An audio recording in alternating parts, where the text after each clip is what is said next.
महिला प्रबोधन मंडळाद्वारे आयोजित संस्कार कवच या संस्कार मालिकेअंतर्गत बालमित्रांनो, मी सौ विजया पाध्ये वेदकालीन महान नारी चरित्र या मालिकेत पुढची महान नारी गुप्तहेर इंद्रसेनाबद्दल मी सांगणार आहे. वेदकालीन स्त्रियांची विविध कार्यक्षेत्र बघितली ना की डोळे दिपून जातात. दैदिप्यमान, शौर्य गाजवणारी, चाणाक्ष इंद्रसेना जगातील पहिली स्त्री गुप्तहेर होय. इंद्रसेना यज्ञयाग संपन्न करणाऱ्या पुरोहिताची कन्या होती. योग्य वेळी तिचे उपनयन संस्कार म्हणजे मुंज झाली. वेदकाळात मुलींचीही मुंज होत असे. गुरुगृही जाऊन शिक्षण पूर्ण केले आणि मग त्यानंतर इंद्रसेनेने हेरगिरीचे शास्त्र, तसेच शस्त्रकौशल्याचे, द्वंद्वयुद्धाचे शिक्षण पूर्ण केले.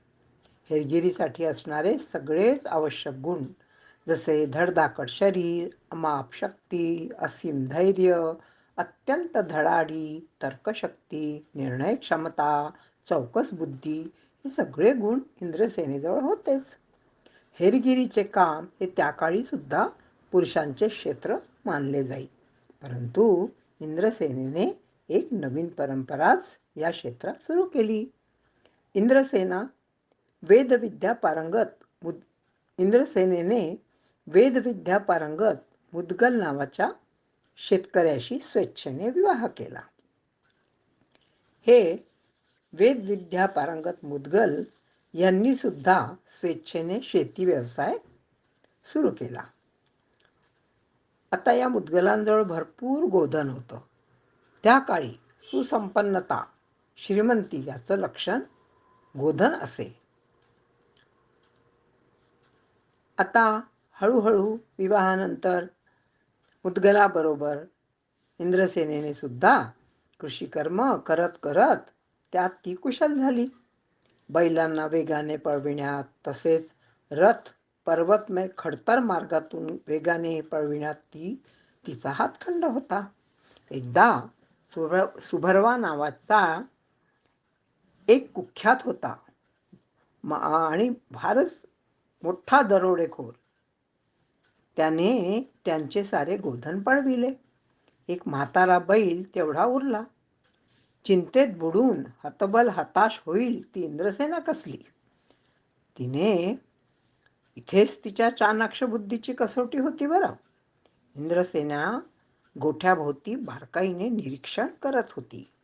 तेव्हा तिला मातीत गाईच्या खुरांचे ठसे उमटलेले दिसले. पण सगळे ठसे मोठमोठेच होते. वासरांचे छोटे ठसे का दिसत नाही? तिने निष्कर्ष काढला की वासरांना खांद्यावर टाकून चोर पळून गेले असतील. वासरांना उचलून नेले की गाई आपोआपच वासरामागून येतातच. तिच्या लक्षात आले की हे काम सुभर्वाचेच आहे. पण गोधन कोणत्या दिशेला गेले असतील हे तिला कळेना. पण तितक्यात तिला आपल्या लाडक्या कपिला गाईचं स्मरण झालं. तिचा मागचा पाय जखमी होता. तिला तो नीट टेकवता येत नव्हता आणि मग ती पाय अशी फरफटत पुढे जायची. असे फरफटलेले ठसे तिने शोधून काढले आणि आपले गोधन कोणत्या दिशेला गेले हे तिने निश्चित केले.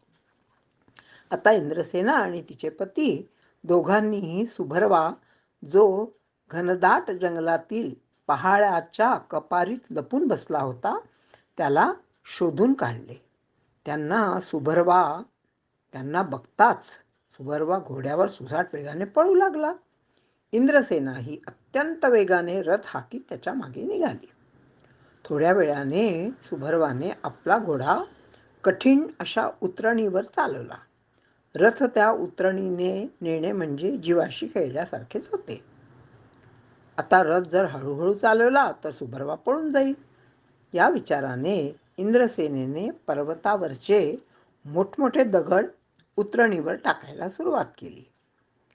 त्या दगडाच्या आघाताने सुभर्वाचा घोडा मात्र जखमी झाला. घोडा तिथेच सोडून सुभर्वाने पळ काढला. इंद्रसेनेने पुन्हा आपली बुद्धी पणाला लावली. वनस्पतीशास्त्राची ती ज्ञाताच होती. तिने लगेच घोड्याच्या पायाला वनस्पती औषधे बांधली आणि त्याला चालते केले. घोडा कोणत्या दिशेने जातोय हळूच तिने मागोवा घेतला. घोडा हळूहळू एका कपारीजवळ थांबला. सुभर्वाला वाटले की न रथाचा आवाज येतो आहे न कोणाच्या येण्याचा आवाज येतो आहे.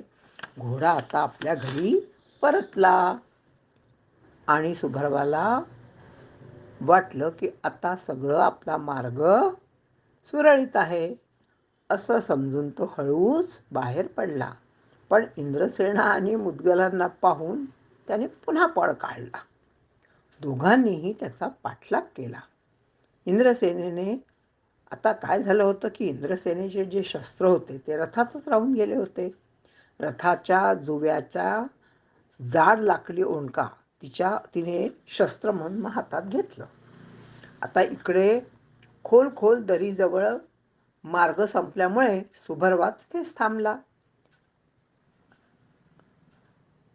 आता इंद्रसेनेने युक्तीने नवऱ्याला समोरून पाठवून ती त्याच्या मागे नकळत पोचली. सुभर्वा मुद्गलावर अगदी धारधार शस्त्राने वार करणार इतक्यात तिने सुभर्वाच्या डोक्यात तो ओंडका जोरात मारून त्याला बेशुद्ध केले.